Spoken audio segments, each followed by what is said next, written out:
আজকে সকালে করলা ভাজি করছি আর ডিম ভাজি করছি। তো ডিম ভাজি আমার তেমনটা পছন্দ না, করলা ভাজি আমার কাছে ভীষণ ভালো লাগে। আর সকালবেলা বাচ্চা কাচ্চা নিয়ে স্কুলে যাই, ওরকম সময় পাই না রান্না বান্না করার জন্য।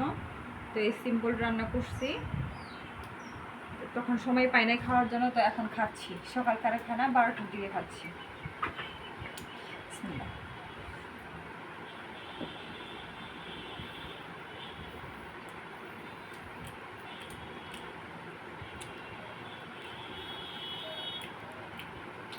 এগুলা গরম গরম খেলে বেশি মজা লাগে। ঠান্ডা হয়েছে তো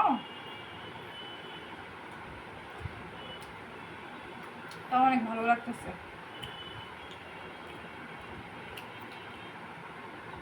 তোমরা কে কে করলা ভাজি খেতে ভালোবাসো, পছন্দ করো, আমাকে কমেন্টে জানাও। তা আমার কাছে ভীষণ ভালো লাগে।